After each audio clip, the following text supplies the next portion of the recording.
Se canceló el viaje familiar a San Diego. No podemos ir este fin de semana.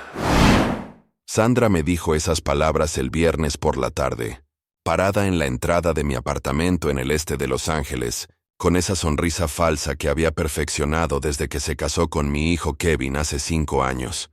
Yo tenía la maleta lista desde el miércoles, la misma maleta café que había usado para todos los viajes familiares desde que llegamos de Guadalajara en 1983. Tenía mi camisa nueva doblada con cuidado, la azul a cuadros que compré en el Walmart especialmente para las fotos que íbamos a tomar en la playa de La Joya. ¿Se canceló?, le pregunté, sin entender por qué Kevin no había venido él mismo a decírmelo. Mi hijo siempre me hablaba directo, desde que era niño. ¿Por qué, mija? Sandra se acomodó el pelo detrás de la oreja, ese gesto que hacía cuando algo la ponía nerviosa. Ay, es que Kevin tiene mucho trabajo en la oficina, y los niños no se sienten bien. Y pues ya sabe cómo es con el tráfico para manejar hasta San Diego. Las excusas salían de su boca como agua de la llave, una tras otra, sin que le pidiera tantas explicaciones. Me quedé ahí parado en la entrada, sintiendo cómo se me hacía un nudo en la garganta. Habíamos planeado ese viaje desde febrero. Era la primera vez en 2 años que toda la familia iba a estar junta. Kevin, Sandra, los gemelos Nathan y Emilio de 8 años, y yo. Había ahorrado $400 de mi trabajo en la carpintería de Don Rodrigo, peso por peso, guardándolos en la lata de café que tengo escondida debajo de mi cama. Bueno, pues será para otro fin de semana, le dije, tratando de sonar comprensivo, aunque por dentro sentía como si me hubiera dado un puñetazo en el estómago. Sandra asintió rápido, demasiado rápido, y se fue casi corriendo hacia su Honda Accord blanco que había dejado prendido en la calle. Me quedé viendo cómo se alejaba, preguntándome por qué Kevin no había venido él mismo a cancelar. En 38 años siendo su padre, Kevin nunca me había mandado a alguien más para darme noticias importantes. Siempre venía directo a hablar conmigo, hombre a hombre, como le enseñé desde que era pequeño. Cerré la puerta y me senté en mi sillón viejo, el mismo donde Kevin se quedaba dormido viendo televisión cuando era niño y trabajaba doble turno en la construcción. La maleta seguía ahí en la esquina como esperándome. Desempaqué despacio la camisa nueva, los pantalones que había mandado lavar en la lavandería de Doña Esperanza, el aftershave Old Spice que me pongo nada más para ocasiones especiales. Todo volvió a su lugar, como si el viaje familiar nunca hubiera existido.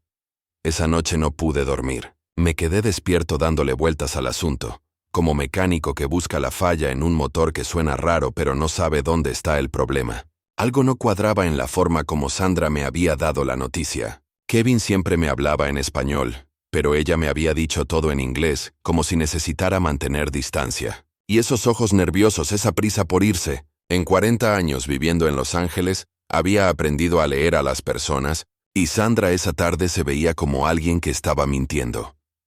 El sábado por la mañana me levanté temprano, como siempre, y decidí llamar a Kevin para preguntarle cómo se sentían los niños. Marqué su celular a las 8, hora en que normalmente desayuna con la familia los fines de semana. El teléfono sonó 5 veces antes de que contestara. «¿Bueno?», me dijo Kevin, pero su voz sonaba rara. No como cuando está enfermo o cansado. Sonaba como cuando era adolescente y yo lo cachaba haciendo algo que no debía. «Hijo, ¿cómo están los gemelos? Sandra me dijo ayer que no se sentían bien». Hubo un silencio largo del otro lado. Demasiado largo. «Ah, sí, papi, están mejor ya. Pero todavía un poquito malitos, ¿sabes?». Algo en su tono me hizo desconfiar. Kevin nunca tartamudeaba cuando hablaba conmigo, y esa mañana parecía que estaba inventando las palabras sobre la marcha. «¿Y el trabajo?». Sandra me dijo que tenías mucho que hacer en la oficina. «Sí, muchísimo. De hecho, ahora mismo estoy revisando unos reportes aquí en la casa». Pero de fondo escuché algo que me heló la sangre, la risa de Nathan, mi nieto, gritando, «¡Mira, papá, un delfín!», y después la voz de Sandra diciéndole, «Shh, bájale a la voz». Mi corazón se puso a latir como martillo descompuesto. ¿Un delfín? En la casa de Kevin en Boyle Heights no había delfines en ninguna parte de Los Ángeles, excepto en... «Kevin, ¿dónde están ahorita?» «En la casa, pa. Te dije, los niños están malitos y yo tengo trabajo». Pero yo seguía escuchando de fondo el sonido de olas rompiendo en la playa, y la voz de Emilio gritando, «¡Abuela!». ¡Ven a ver! Mi sangre se convirtió en hielo. Abuela. Sandra había llevado a su mamá al viaje que se había cancelado. Hijo, tengo que colgar. Hablamos más tarde. Colgué el teléfono con las manos temblorosas. Me senté en el borde de mi cama, tratando de procesar lo que acababa de escuchar. Kevin, mi Kevin, el niño que lloraba en mis brazos cuando tenía pesadillas, me acababa de mentir directamente. No solo me había mentido mientras estaba en San Diego, en el viaje familiar que supuestamente se había cancelado. Me quedé ahí sentado durante no sé cuánto tiempo, sintiendo como el pecho se me cerraba como prensa hidráulica. En todos estos años, Kevin nunca me había mentido, ni siquiera cuando era adolescente y hacía travesuras. Siempre me decía la verdad, por más que le fuera a costar un regaño. ¿Por qué ahora? ¿Por qué mentirme sobre un viaje familiar? ¿Qué había hecho yo para merecer que mi propio hijo me engañara como si fuera un extraño? El domingo fue peor. No me llamó en todo el día, cuando normalmente viene a almorzar conmigo después de misa. Tampoco contestó mis 3 llamadas. El celular se iba directo al buzón de voz, con esa grabación donde dice, "Hi, this is Kevin. Leave a message", en inglés perfecto, sin rastro del acento que todavía tenía cuando hablaba conmigo en español. Esa noche, acostado en mi cama, no podía dejar de pensar en la voz de mi nieto gritando sobre los delfines. En 30 años viviendo en Los Ángeles, había llevado a Kevin de niño a ver delfines nada más 2 veces. Una al acuario de Long Beach cuando cumplió 10 años, y otra a la playa de La Joya cuando se graduó de la preparatoria. La Joya. Exactamente donde habíamos planeado ir en el viaje cancelado. Una pregunta me carcomía las entrañas como ácido de batería. Si Kevin estaba en San Diego con toda la familia, incluyendo a la mamá de Sandra, ¿por qué yo no estaba ahí? ¿Qué había pasado entre planear el viaje en febrero y cancelármelo el viernes? ¿En qué momento había dejado de ser parte de mi propia familia? Los viajes familiares habían sido nuestra tradición sagrada desde que Kevin era pequeño. Cada verano, cuando cobraba mi bono de la constructora donde trabajé durante 25 años, apartaba el dinero religiosamente para llevar a la familia a algún lugar especial. Disneyland cuando Kevin cumplió 7 años y se disfrazó de Superman para las fotos. Las Vegas cuando cumplió 15. Donde le enseñé a jugar póker con centavos en el cuarto del hotel. San Francisco cuando se graduó de la preparatoria, donde lloramos juntos viendo el Golden Gate, porque Esperanza ya no estaba con nosotros para verlo cumplir sus sueños. Siempre éramos él y yo contra el mundo. Después de que Esperanza murió de cáncer cuando Kevin tenía 16 años, nos volvimos como 2 soldados en la misma trinchera. Él me cocinaba quesadillas cuando yo llegaba tarde del trabajo, y yo le ayudaba con las matemáticas hasta las 11 de la noche. Los domingos íbamos juntos a misa en la iglesia de Santa Cecilia, después al mercado a comprar ingredientes para hacer el pozole que le había enseñado su mamá, y luego a caminar por el Parque Lincoln para platicar de todo y de nada. Cuando Kevin se casó con Sandra hace 5 años, yo fui el primero en abrazarla y decirle, "Bienvenida a la familia, mija". Pagué la mitad de la boda con los ahorros que tenía guardados para mi retiro, porque quería que mi hijo tuviera la celebración que se merecía. Bailé con Sandra el vals del padre, porque su papá había muerto cuando ella tenía 12 años, y vi cómo lloraba de felicidad en mis brazos mientras sonaba Cielito lindo. Gracias por cuidar tan bien a Kevin todos estos años. Me susurró al oído esa noche. Los primeros años de matrimonio fueron hermosos. Sandra me invitaba a cenar cada domingo. Me preguntaba cómo me había ido en el trabajo. Me pedía consejos sobre cómo cocinar el mole poblano como lo hacía Esperanza. Cuando nacieron los gemelos, yo fui el primero en cargarlos en el hospital. Nathan se quedó dormido en mis brazos mientras le cantaba Las mañanitas bajito. Y Emilio agarró mi dedo con su manita tan pequeña que parecía milagro. Durante 3 años, yo fui el abuelo que todos los niños quisieran tener. Los llevaba al parque cada sábado. Les compraba raspados de tamarindo en el carrito de Don Chema. Les enseñaba palabras en español que Sandra no sabía. Nathan me decía tata, porque no podía pronunciar abuelo. Y Emilio siempre me pedía que le contara el cuento del ratón que construía casas como su tata. Pero hace como 2 años, algo empezó a cambiar. Primero fueron pequeñas cosas que yo ignoré, pensando que eran coincidencias. Sandra empezó a hablarme en inglés cuando antes siempre me hablaba en español. Las invitaciones a cenar se volvieron cada vez más espaciadas. Los gemelos empezaron a verme con extrañeza cuando les hablaba en español, como si les diera pena que su abuelo no hablara inglés perfecto como la abuela materna. Kevin empezó a llegar tarde a nuestros domingos familiares, siempre con la excusa de que Sandra tenía compromisos con sus amigas de la iglesia presbiteriana a la que se habían cambiado. Ya no íbamos a misa juntos a Santa Cecilia, donde el padre González me conocía desde hace 30 años. Ahora iban a una iglesia en Pasadena donde todo era en inglés, y yo me sentía como extranjero en mi propia fe. El año pasado, cuando cumplí 67 años, Kevin llegó 1 hora tarde a mi pequeña celebración. Sandra no vino. Está ocupada con los niños, me dijo, pero yo sabía que esa no era la verdad completa. Los gemelos me trajeron un regalo envuelto en papel de periódico, una taza que decía World's Greatest Grandpa, en inglés. Bonita, pero no era como antes, cuando Sandra se esmeraba en buscar regalos personalizados con fotos familiares. La Navidad pasada fue cuando me di cuenta de que algo estaba muy mal. Me invitaron a cenar en Nochebuena, pero cuando llegué toda la conversación era en inglés. Los gemelos hablaban de cosas que no entendía. Videojuegos, programas de televisión, música que yo no conocía. Sandra había invitado a su hermana y a su mamá, que me saludaron cordialmente pero después me ignoraron completamente, como si fuera un mueble más en la sala. Kevin se veía incómodo cuando yo trataba de participar en la conversación en mi inglés quebrado. "Dad, just enjoy the food", me dijo esa noche, y por primera vez en mi vida, mi hijo me pidió que me quedara callado en mi propia familia. Ahora, sentado en mi apartamento vacío, recordando todos esos momentos que creí que eran normales, me doy cuenta de que no fueron cambios casuales. Fueron pasos calculados para hacerme sentir que ya no pertenecía a la familia que yo mismo había construido. Con amor y sacrificio durante 40 años, el lunes por la mañana decidí hacer algo que nunca había hecho en 30 años. Faltar al trabajo para ir a buscar respuestas. Le dije a don Rodrigo que me sentía mal del estómago, lo cual no era completamente mentira. Tenía las tripas revueltas desde el sábado, como si hubiera comido vidrio molido.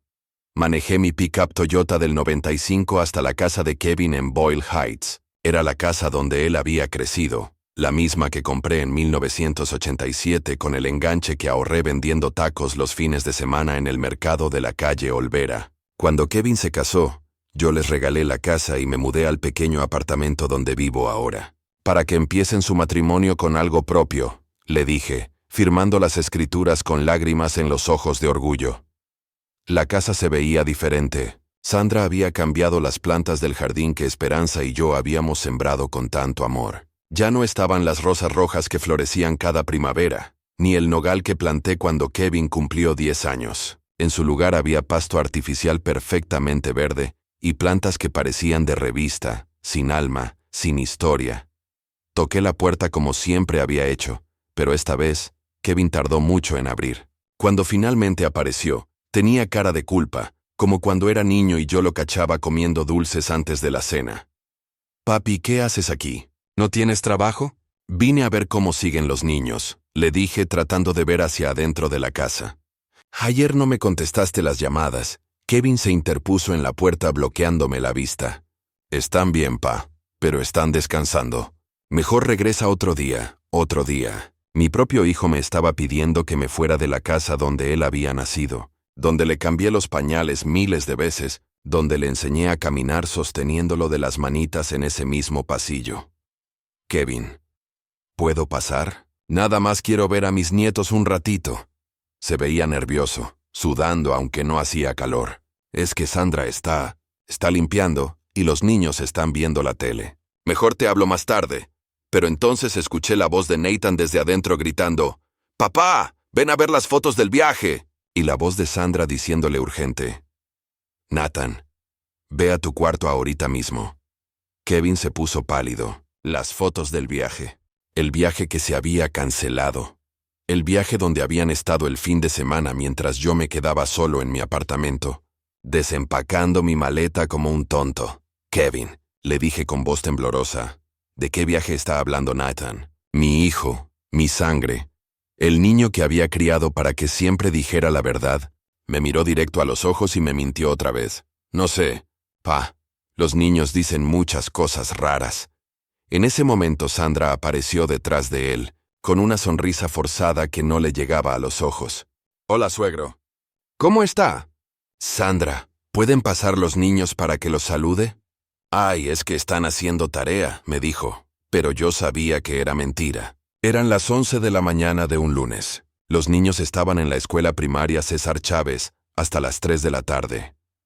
Me quedé parado ahí en la entrada de mi antigua casa, viendo cómo mi hijo y mi nuera me mentían en mi cara como si fuera un desconocido, como si los últimos 40 años no hubieran existido, como si yo fuera algún tipo de amenaza de la que tenían que proteger a sus hijos. Bueno, les dije, tragándome la humillación como medicina amarga. Nada más quería saber si estaban bien. Cuando me di la vuelta para irme, escuché a Sandra susurrarle a Kevin. Ya te dije que no iba a funcionar por mucho tiempo. Se va a dar cuenta. ¿Darme cuenta de qué? ¿Qué era lo que estaban escondiendo que era tan terrible que no podían decírmelo directamente? Esa tarde, cuando llegué del trabajo, encontré un sobre debajo de mi puerta. Adentro había fotos. Fotos del viaje familiar a San Diego. Kevin cargando a los gemelos en la playa. Sandra construyendo castillos de arena con ellos. Los niños abrazando a una señora mayor que reconocí como la mamá de Sandra. Todos sonriendo. Todos felices. Todos en el viaje que supuestamente se había cancelado. Pero lo que más me dolió no fue verlos disfrutando sin mí. Lo que me partió el corazón fue la última foto. Kevin, Sandra y los gemelos posando frente al Hotel Marriott de La Joya, con un letrero que decía Vacaciones Familiares Morales, 3 generaciones juntas. 3 generaciones, la abuela materna, los papás y los nietos. Yo, la primera generación que había hecho posible que todos ellos existieran, había sido borrado de la ecuación como si nunca hubiera existido.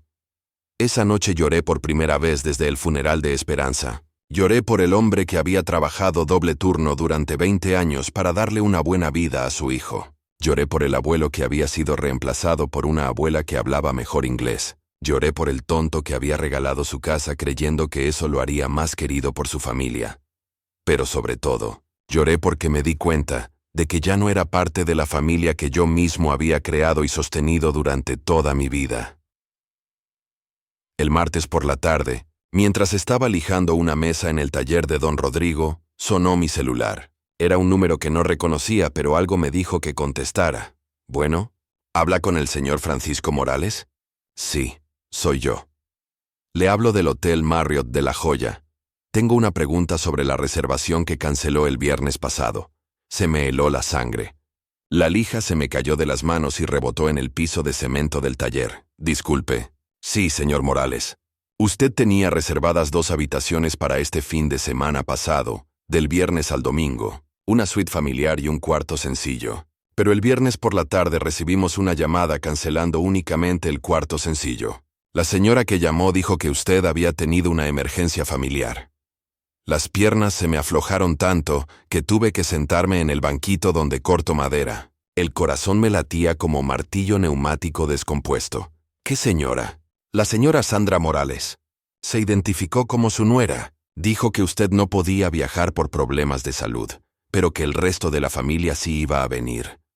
El mundo se me vino encima como techo que se derrumba. Sandra había cancelado mi cuarto, solo el mío. Había mentido diciendo que tenía problemas de salud. Había inventado una emergencia familiar, todo para que yo no fuera al viaje que yo mismo había ayudado a planear y a pagar. ¿Sigue ahí, señor Morales? Sí, aquí estoy. Es que nos quedamos con su depósito de $200 por la cancelación tardía, y queríamos confirmar si todo está bien. Es raro que cancele nada más un cuarto cuando la reservación era familiar. $200. 2 semanas de trabajo en la carpintería, dinero que yo había dado para asegurar mi lugar en el viaje familiar, y que ahora el hotel se quedaba porque mi propia nuera había mentido sobre mi salud. No está bien, susurré, con la voz quebrada. Nada está bien. Colgué el teléfono y me quedé sentado en el taller vacío, procesando la verdad que acababa de caer sobre mí como yunque. Sandra no solo me había excluido del viaje, había planeado todo para que yo no fuera. Había llamado al hotel, había inventado excusas sobre mi salud, Había coordinado todo a mis espaldas para asegurarse de que el viejo estorbo no arruinara las vacaciones familiares perfectas. Y Kevin lo sabía todo. Por eso había sonado tan nervioso en el teléfono el sábado. Por eso había mentido sobre estar en casa. Por eso Sandra le había susurrado: ya te dije que no iba a funcionar por mucho tiempo. Me levanté del banquito y caminé hasta mi pick-up con las piernas temblando. Manejé hasta la casa de Kevin como alma que lleva el diablo, con las manos aferradas al volante para que dejaran de temblarme. Esta vez no iba a aceptar mentiras. Esta vez iba a exigir la verdad. Toqué la puerta con fuerza. Kevin abrió, y cuando me vio la cara supo que ya sabía todo. «Papi, ¿puedo explicarte?» «¿Explicarme qué, Kevin?», le grité, con 40 años de dolor saliendo de mi garganta. «¿Explicarme cómo tu esposa canceló mi cuarto en el hotel?» «Explicarme cómo me mintieron en mi cara durante 4 días». Sandra apareció detrás de él, ya sin la máscara de nuera comprensiva. Sus ojos tenían una frialdad que nunca había visto antes. «Francisco, bájele a la voz. Los vecinos van a escuchar. Que me escuchen», rugí sin importarme nada. «Que escuchen cómo mi propia familia me traicionó. Que escuchen cómo ustedes planearon dejarme fuera del viaje que yo mismo pagué». Kevin tenía lágrimas en los ojos, pero Sandra se mantuvo firme, como si hubiera estado esperando este momento. «¿Sabe qué, Francisco?», me dijo con una voz fría como hielo. Ya era hora de que se dijera la verdad. Los niños ya no son bebés. Necesitan experiencias más sofisticadas. Necesitan relacionarse con gente que les pueda enseñar cómo moverse en el mundo real. ¿El mundo real? Yo construí el mundo real donde ustedes viven. Su mundo ya pasó de moda, me dijo mirándome como si fuera cucaracha. Los niños hablan inglés perfecto, van a escuelas privadas, tienen oportunidades que usted nunca tuvo. No necesitan que un viejo les esté hablando en español y contándoles historias de México que ya no les importan. Cada palabra me perforaba como cuchillada en el alma. Esta mujer, a la que yo había recibido como hija, me estaba diciendo que yo, su suegro, era un estorbo en la educación de mis propios nietos. «Kevin», le dije a mi hijo con la voz quebrada, «¿eso es lo que tú piensas también? Mi hijo, mi sangre, el niño que había llorado en mis brazos cuando tuvo varicela, me miró con ojos llenos de vergüenza y susurró las palabras que me mataron en vida. Papá, Sandra tiene razón, los tiempos han cambiado». En ese momento algo se rompió dentro de mí que nunca se iba a poder reparar. No era solo la traición del viaje, era la comprensión devastadora de que mi propio hijo se avergonzaba de mí, de mi acento, de mi español, de mis historias, de todo lo que yo era y representaba. Me di la vuelta sin decir otra palabra, subí a mi pick-up y manejé a casa con lágrimas corriendo por mis mejillas como ríos de dolor. Esa noche, sentado en mi sillón viejo, tomé la decisión más difícil de mi vida. Si ya no querían al abuelo mexicano en su vida perfecta americana, entonces iban a aprender a vivir sin él. Pero también iban a aprender algo que Sandra no sabía, que el viejo estorbo tenía algunos secretos que iban a cambiar todo. Esa noche no dormí ni un minuto. Me quedé despierto en mi sillón, tomando café negro y pensando en todo lo que había pasado durante los últimos 5 años, no con coraje, sino con una claridad fría que no había tenido antes. Como cuando arreglas un motor descompuesto. Primero tienes que entender exactamente qué se rompió antes de poder decidir cómo repararlo. Sandra tenía razón en una cosa. Los tiempos habían cambiado. Pero lo que ella no entendía era que yo también había cambiado, solo que lo había hecho en silencio. El miércoles por la mañana, en lugar de ir al trabajo, manejé hasta el banco Wells Fargo en la avenida César Chávez. Hacía 6 meses que no revisaba mi cuenta de ahorros, esa que abrí cuando llegué de México y que había alimentado peso por peso durante 30 años. La empleada, una muchacha joven que me habló en español cuando vio mi nombre, me entregó el estado de cuenta con una sonrisa. $43,500. 43 años de trabajo doble, de no comprarme ropa nueva, de manejar la misma pickup, de guardar cada centavo extra pensando en el futuro de mi familia. Dinero que Kevin no sabía que existía, porque yo nunca había sido de presumir lo que tenía. Después fui a la oficina del abogado García, en la calle Primera. Don Roberto García me conocía desde hacía 15 años, desde que necesité ayuda con los papeles de inmigración para Kevin. Era un hombre honesto, de esos que te hablan claro sin adornos. Francisco, ¿en qué te puedo ayudar? Don Roberto, necesito revisar unos documentos. La casa de Kevin. ¿Cómo quedó después de que se la regalé? Don Roberto sacó una carpeta gorda de su archivero. La casa está a nombre de Kevin y Sandra, como tú quisiste. Pero recuerda que tú conservaste algunos derechos como donante original. ¿Qué clase de derechos? Pues, por ejemplo, si ellos deciden venderla, tú tienes derecho de primera compra. Y si hay problemas familiares graves, puedes solicitar la reversión de la donación bajo ciertas circunstancias. Problemas familiares graves, como ser excluido sistemáticamente de la vida de tus propios nietos, como ser tratado como estorbo en la familia que tú creaste, como que te mientan y te traicionen por tu propia sangre. ¿Y qué necesito para solicitar esa reversión? Don Roberto se puso serio. Francisco, ¿estás seguro de que quieres explorar esa opción? Es algo muy drástico. Don Roberto, en todos estos años nunca le he pedido nada malo. Solo quiero saber cuáles son mis opciones. Me explicó todo lo que necesitaba saber. Los papeles que tendría que firmar. Los procesos legales. Los tiempos. Todo perfectamente legal. Todo dentro de mis derechos como el donante original de la propiedad. Esa tarde, en lugar de regresar a casa, fui a visitar a mi comadre Dolores, que vive en el mismo conjunto de apartamentos que yo. Dolores había trabajado durante 20 años como niñera de familias ricas de Beverly Hills, antes de retirarse. Era una mujer sabia, de esas que saben leer a las personas como libros abiertos. Le conté todo lo que había pasado, el viaje cancelado, las mentiras, la conversación con Sandra, la traición de Kevin. Dolores me escuchó en silencio, sirviendo café de olla en sus tazas de Talavera. Compadre, me dijo cuando terminé, esa Sandra nunca te quiso. Desde el día de la boda yo lo vi en sus ojos. Nada más estaba esperando el momento indicado para sacarte de la ecuación. ¿Pero por qué Kevin la deja hacer eso?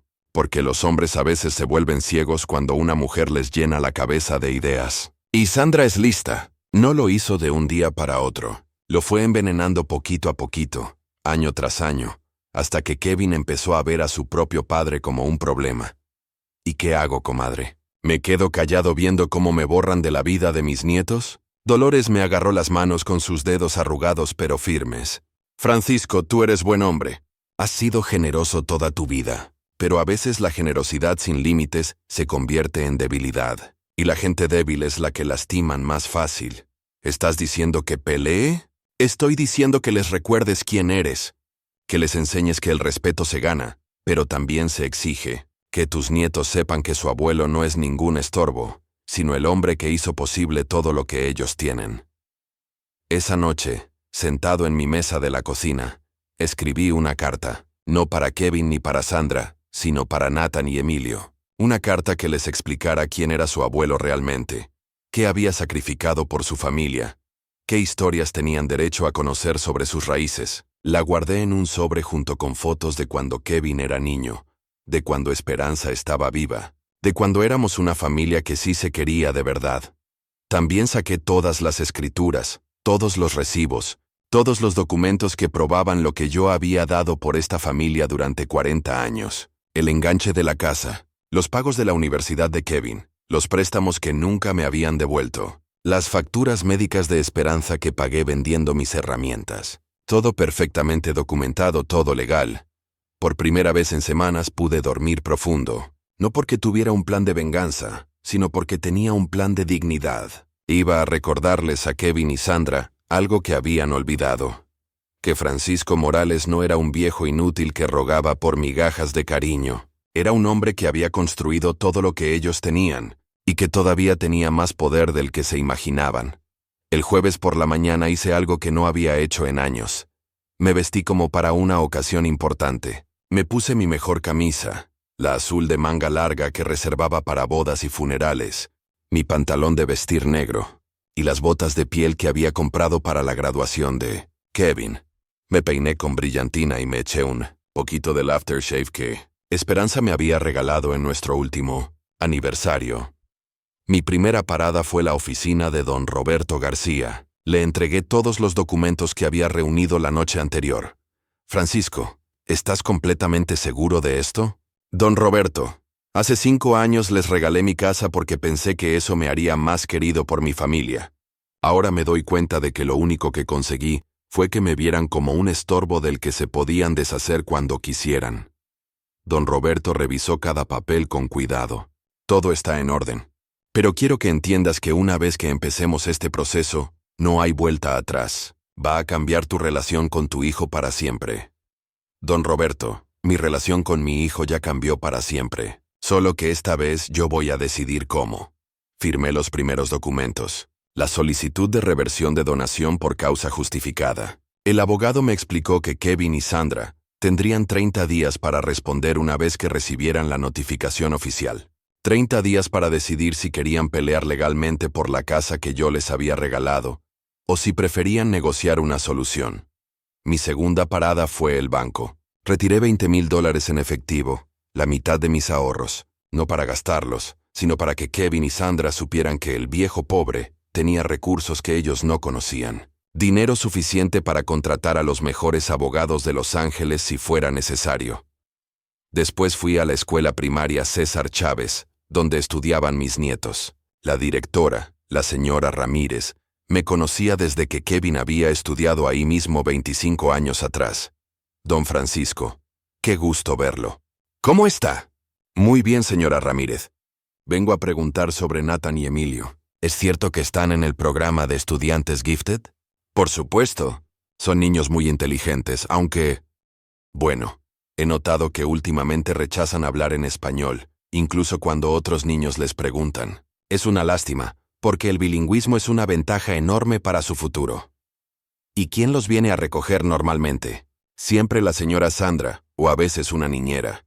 Hace mucho que no lo vemos a usted por aquí. Es que he estado muy ocupado con el trabajo, pero me gustaría volver a participar más en su educación. ¿Hay alguna forma de que me agreguen como contacto de emergencia? La señora Ramírez me dio los formularios necesarios. Como abuelo, tenía derecho legal de estar en la lista de contactos de emergencia, aunque Sandra no lo supiera. Mi tercera parada fue la más importante. Fui al taller mecánico donde trabajaba Javier, el hermano menor de Sandra. Javier siempre había sido buena gente conmigo, diferente a su hermana. Cuando llegué, estaba debajo de un Chevy Impala con los pies colgando como cuando Kevin era niño y me ayudaba en el taller. Don Francisco, ¿qué tal? ¿Cómo está la pickup? La pickup está bien, Javier. Vengo por otro asunto. Quiero preguntarte algo, y necesito que seas honesto conmigo. Javier salió de debajo del carro, limpiándose las manos con un trapo grasiento. Cuando vio mi cara seria, supo que no era una visita social. ¿Qué pasó, don Javier? ¿Tú sabías que Sandra canceló mi cuarto del hotel en San Diego? El muchacho se puso colorado como tomate. No me contestó inmediatamente, pero en sus ojos vi la respuesta. Don Francisco, Javier, solo dime la verdad. ¿Ella te contó lo que había hecho? Sí, susurró bajando la mirada. Me dijo que usted a veces hacía comentarios que apenaban a los niños, que hablaba muy fuerte en español en lugares públicos, que les contaba historias que los hacían sentir diferentes a sus compañeros de escuela. Cada palabra me dolió como puñetazo en el estómago. ¿Y tú qué le dijiste? Le dije que estaba mal, don Francisco, que usted siempre había sido bueno con toda la familia, pero Sandra me dijo que Kevin estaba de acuerdo, que era decisión de los dos. Kevin estaba de acuerdo, eso me dijo ella, que Kevin le había pedido que buscara la forma de que usted fuera menos a las salidas familiares, para que los niños pudieran adaptarse mejor a su vida aquí. El corazón se me partió en pedazos ahí mismo, entre el olor a aceite y el ruido de las herramientas neumáticas. Mi propio hijo había estado de acuerdo en borrarme de la vida de mis nietos. No había sido solo idea de Sandra. Kevin había sido parte del plan desde el principio. Javier, ¿me podrías hacer un favor? Claro, don Francisco. Lo que necesite. ¿Podrías decirle a Sandra que el sábado voy a ir a la casa a recoger unas cosas que dejé guardadas en el garaje? Nada más eso. No le digas que hablamos de nada más. Javier asintió, confundido pero dispuesto a ayudar. Esa tarde, desde mi apartamento, hice una llamada más. A la señora Chen, que vivía en la casa de al lado de Kevin. La señora Chen era una viejita china que cuidaba su jardín religiosamente todos los días, y que conocía la rutina de toda la cuadra mejor que nadie. «Señora Chen», habla Francisco, el papá de Kevin. «Ah, señor Francisco. ¿Cómo está? Hace tiempo que no lo veo por la casa». «Señora Chen, ¿podría preguntarle algo? ¿Ha visto usted llegar carros extraños a la casa de Kevin últimamente? ¿Visitas que vienen seguido?» «Sí, señor. Todos los martes viene una señora mayor en un Mercedes blanco. Se queda como 2 horas. Y los sábados llegan varias señoras, como en grupo. Siempre traen comida y se quedan hasta tarde. La mamá de Sandra, las amigas de Sandra». Mi antigua casa se había convertido en el centro social de Sandra, mientras yo era excluido sistemáticamente de todo. Mi casa, donde había criado a Kevin, ahora era territorio prohibido para mí. «Gracias, señora Chen. Que tenga buen día». Esa noche, sentado en mi mesa, terminé de planear cada detalle. El sábado sería el día en que Kevin y Sandra descubrirían que Francisco Morales no era el viejo inútil que creían. Sería el día en que aprenderían que cuando lastimas a alguien que te ha dado todo, ese alguien puede quitarte todo también. Pero antes de ejecutar mi plan, tenía que hacer una última cosa. Asegurarme de que mis nietos supieran la verdad sobre su abuelo, sin importar lo que pasara después. El sábado por la mañana llegué a la casa de Kevin exactamente a las 9. Como le había dicho a Javier que le dijera a Sandra, llevaba conmigo una caja de cartón vacía y una carpeta con documentos. Kevin estaba cortando el pasto del jardín frontal, usando la podadora que yo le había regalado para su cumpleaños 3 años atrás. Cuando me vio llegar, apagó la podadora y se acercó con cara de incomodidad. «Papi, ¿qué necesitas del garaje?» «Solo algunas herramientas que dejé guardadas cuando les regalé la casa», le dije con voz tranquila.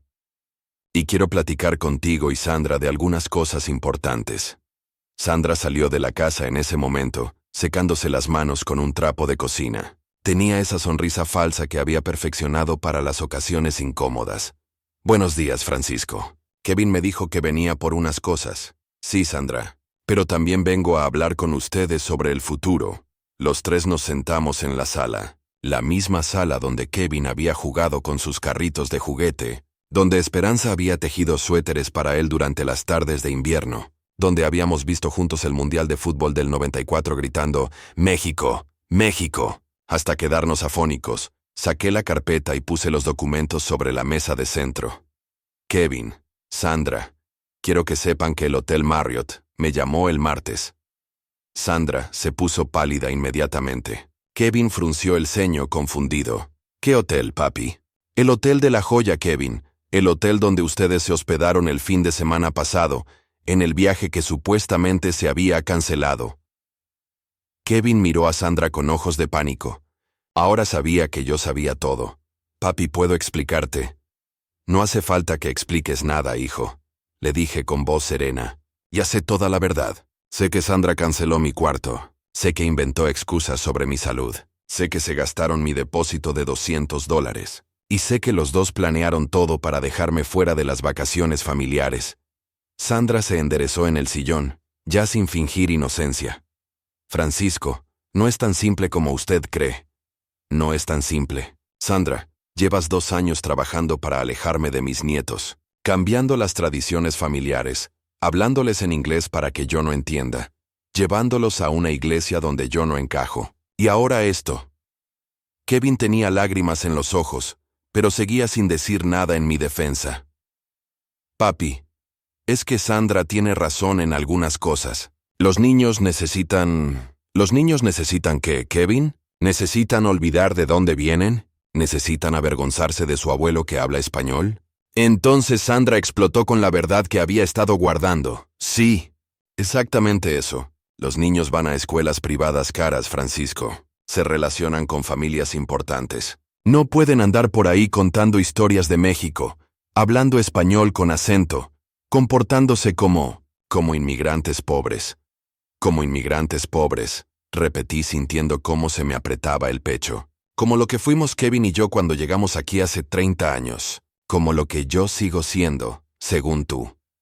«Usted no entiende el mundo en que vivimos ahora», siguió Sandra, como si hubiera abierto una compuerta que ya no podía cerrar. «Nathan y Emilio van a ser profesionistas, van a manejar empresas. No pueden tener un abuelo que les dé pena delante de sus amigos».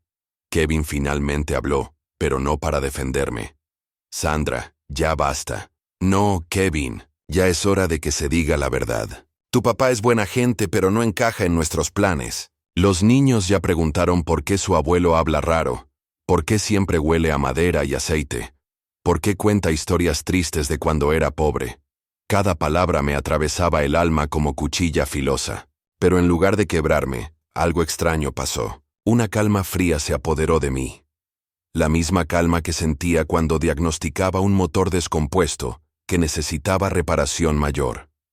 Sandra, le dije con voz suave, tienes razón en una cosa. No entiendo el mundo donde ustedes viven ahora. Un mundo donde un nieto se avergüenza de su abuelo, donde una familia borra su historia para encajar en lugares donde no pertenecen, donde el hombre que construyó todo se convierte en el estorbo que hay que esconder.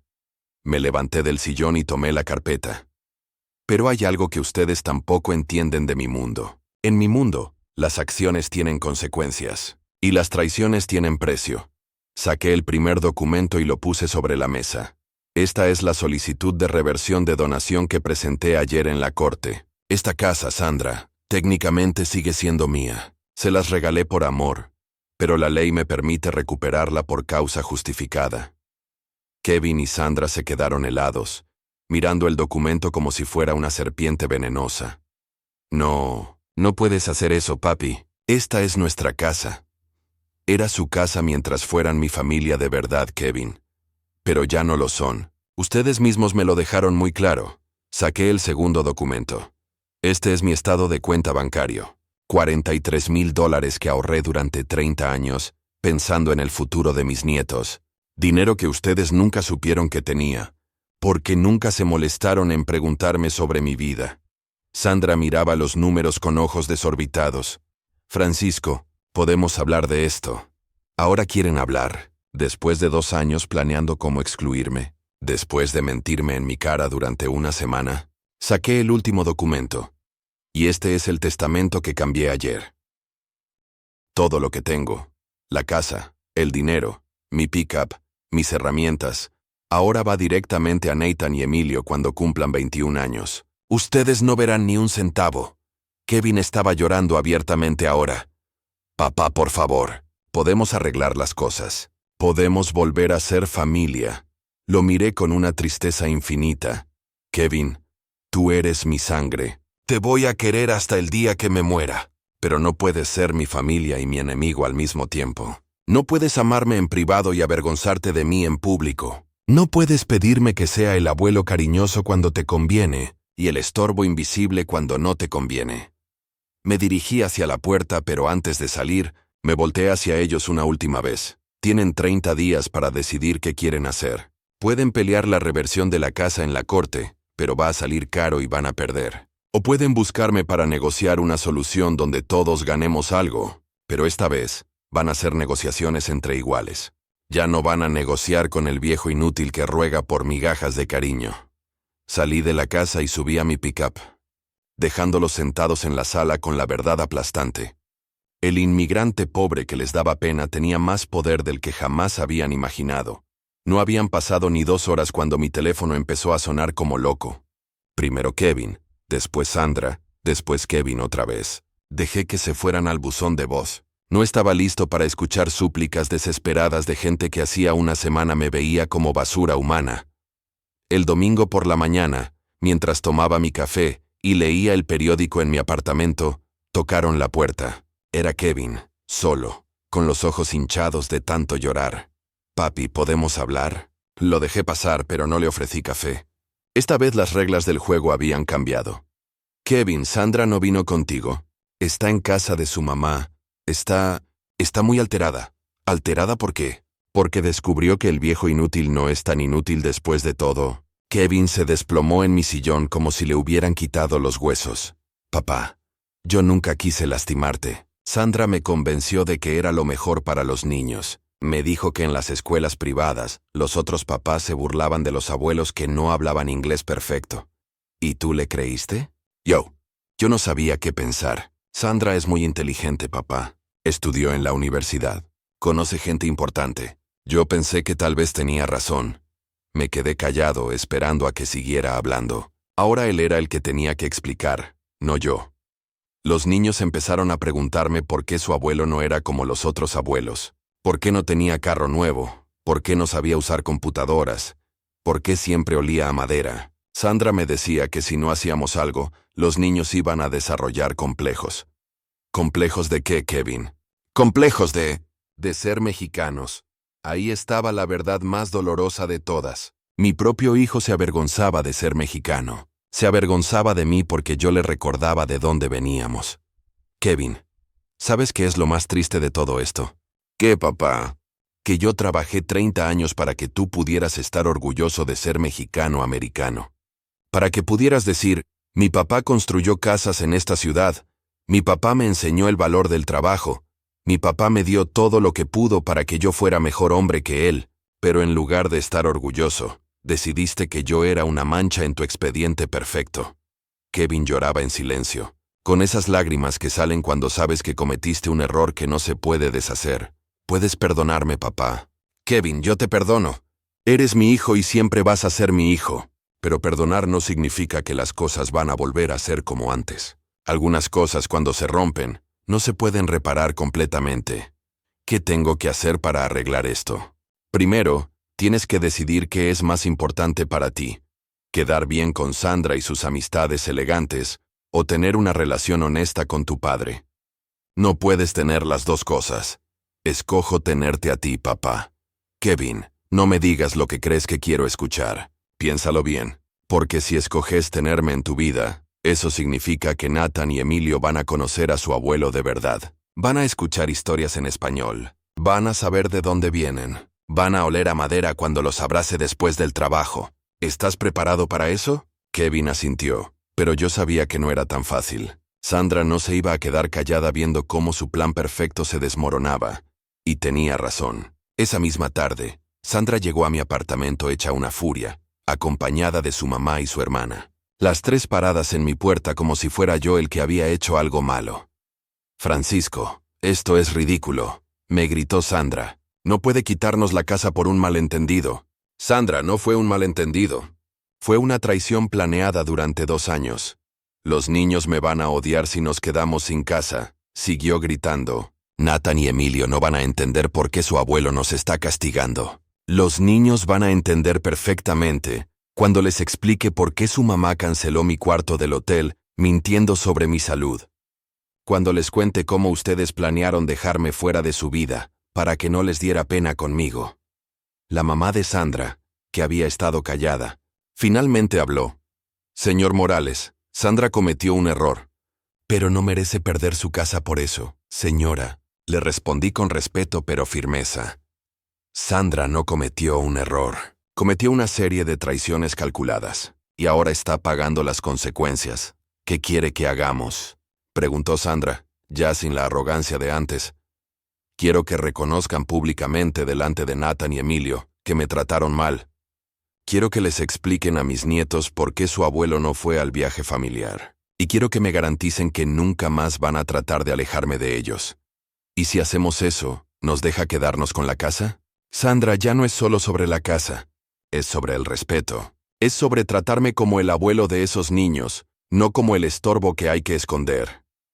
Las 3 mujeres se fueron sin darme una respuesta definitiva, pero yo sabía que volverían. Cuando la gente pierde algo que creía que era suyo para siempre, siempre vuelve a negociar. Esa noche, acostado en mi cama, pensé en Nathan y Emilio, en lo confundidos que debían estar viendo a sus papás llorar y discutir sin entender por qué. Ellos no tenían la culpa de los errores de Sandra y Kevin. Ellos merecían tener un abuelo que los quisiera sin condiciones, pero también merecían tener un abuelo que se respetara a sí mismo. Y por primera vez en años, yo estaba empezando a hacerlo. 3 semanas después, Kevin y Sandra tocaron mi puerta un domingo por la mañana. Esta vez vinieron con Nathan y Emilio. Mis nietos corrieron hacia mí y me abrazaron como si no me hubieran visto en años, aunque habían pasado solo 3 semanas. Pero para un niño de 8 años, 3 semanas sin su abuelo es una eternidad. Tata, ¿por qué no has venido a la casa?, me preguntó Nathan en español, con ese acento perfecto que Sandra había tratado de borrarle. Porque Tata y sus papás tenían que hablar de algunas cosas importantes. Mijo. Kevin y Sandra se sentaron en mi sala con caras de humildad que nunca les había visto antes. Sandra, especialmente, se veía como si hubiera llorado durante días. Papi, me dijo Kevin. Hablamos con los niños. Les dijimos la verdad sobre lo que pasó, sobre por qué no fuiste al viaje, sobre cómo tratamos de alejarte de ellos. ¿Y qué dijeron? Nathan lloró, susurró Sandra con voz quebrada. Me preguntó por qué yo había sido mala con su tata. Emilio me dijo que él quería que su abuelo les siguiera contando historias en español, porque sus compañeros de escuela pensaban que era genial tener un abuelo de México. Los niños se habían ido a jugar al pequeño patio de mi apartamento, pero yo podía escucharlos hablando entre ellos en español, como si fuera lo más natural del mundo. Francisco, me dijo Sandra con lágrimas corriendo por sus mejillas, yo cometí un error terrible. Pensé que estaba protegiendo a mis hijos, pero en realidad los estaba privando de algo hermoso. ¿Qué te hizo cambiar de opinión, Sandra? Cuando Nathan me preguntó si yo también me avergonzaba de él cuando hablaba español con sus amigos en el parque. Cuando Emilio me dijo que ya no quería contarle a nadie que tenía un abuelo de México, porque pensó que eso me iba a molestar. Me di cuenta de que los estaba lastimando más de lo que pensé que los estaba protegiendo. Kevin tomó la palabra. Papá, queremos que vuelvas a ser parte de la familia, de verdad. No fingiendo, no escondiendo quién eres. Queremos que Nathan y Emilio sepan de dónde vienen, que estén orgullosos de su abuelo que construyó casas con sus manos, que les enseñó a trabajar honestamente. Me quedé callado un rato largo, viendo por la ventana cómo mis nietos jugaban en el patio. Nathan le estaba enseñando a Emilio cómo usar un martillo de juguete que yo les había regalado años atrás. Kevin, Sandra, yo los perdono, pero quiero que entiendan algo. Esta experiencia nos cambió a todos para siempre. Yo ya no soy el mismo hombre que regalaba casas y dinero esperando amor a cambio. Ustedes ya no son los mismos que podían tratarme mal sin consecuencias. Y esos niños ya no son los mismos que se avergonzaban de su abuelo. ¿Eso significa que podemos quedarnos con la casa? Sal preguntó Sandra tímidamente. Sandra, la casa siempre fue de ustedes en mi corazón. Los papeles legales eran solo eso, papeles. Pero ahora van a quedarse con ella sabiendo que fue un regalo, no un derecho. Sabiendo que vino del amor de un hombre que trabajó 40 años para poder dárselos. Saqué los documentos de 1900 reversión y los rompí enfrente de ellos. Esto es lo último que voy a regalarles sin pedirles nada a cambio. De ahora en adelante, el respeto se va a ganar día a día, en ambas direcciones. Kevin me abrazó con fuerza, como cuando era niño y tenía miedo de las tormentas. Te prometo, papá, que Nathan y Emilio van a crecer sabiendo quién es su abuelo de verdad. Van a conocer las historias de México, van a aprender de tu trabajo, van a estar orgullosos de llevar tu sangre. Esa tarde, después de que se fueron, me senté en mi sillón a reflexionar sobre todo lo que había pasado. Había recuperado a mi familia, pero también había recuperado algo más importante, mi dignidad. Había aprendido que el amor sin respeto no es amor, es dependencia. Que la generosidad sin límites se convierte en debilidad. Que un hombre puede perder muchas cosas en la vida, pero si pierde el respeto por sí mismo, ya no le queda nada. Los años me han enseñado que las familias no se sostienen solo con cariño, se sostienen con respeto mutuo, con honestidad, con la disposición de cada miembro de defender a los otros cuando hace falta. Durante 2 años mi familia se había desbalanceado porque yo daba todo y no exigía nada. Ahora estaba equilibrada otra vez, porque todos sabían que el amor tiene que ir acompañado de respeto. Nathan y Emilio van a crecer sabiendo que su abuelo Francisco no fue un hombre perfecto, pero fue un hombre digno, que trabajó con las manos callosas para construir no solo casas, sino futuros, que vino de México con sueños y los convirtió en realidad a puro esfuerzo, que cometió errores, pero nunca traicionó a su familia, nunca mintió para quedar bien, nunca se avergonzó de quién era. Y cuando sean grandes y tengan sus propios hijos, van a entender que la verdadera herencia no son las casas ni el dinero. Es la lección de que un hombre puede perder todo lo material y seguir siendo hombre. Pero si pierde la dignidad, se convierte en fantasma en vida. Esa noche, antes de dormir, marqué el número de mi comadre Dolores para contarle cómo habían terminado las cosas. ¿Ya ves, compadre?, me dijo. A veces hay que recordarles a las personas quién eres para que puedan decidir si te respetan o no. Pero nunca puedes obligarlos a respetarte si tú mismo no te respetas. Tenía razón. Al final del día, la venganza más poderosa no es lastimar a quien te lastimó, es recordarles que tú también tienes valor, que también mereces ser tratado con dignidad, que también puedes decidir quién se queda en tu vida y bajo qué términos. Ahora, cada domingo, Kevin viene con Nathan y Emilio a almorzar conmigo. Sandra viene también, y me habla en español, preguntándome sobre las recetas de esperanza, sobre las historias de mi juventud en México. Los niños se sientan en el piso de mi apartamento a escucharme contar sobre su bisabuela, sobre el día que llegamos a Los Ángeles, sobre los trabajos duros que hice para que su papá pudiera ir a la escuela. Y cuando Nathan me pregunta por qué huelo a madera, le digo con orgullo, porque tu abuelo construye cosas hermosas con las manos, mijo. Y algún día, si quieres, te voy a enseñar a ti también. ¿Qué habrías hecho tú en mi lugar? Dime de qué ciudad me estás escuchando, y comparte esta historia con quien necesite recordar que la dignidad no se negocia, ni siquiera por conservar a quien más amas. Dale like si crees que hice lo correcto, y suscríbete para más historias de hombres que recuperaron su lugar en el mundo.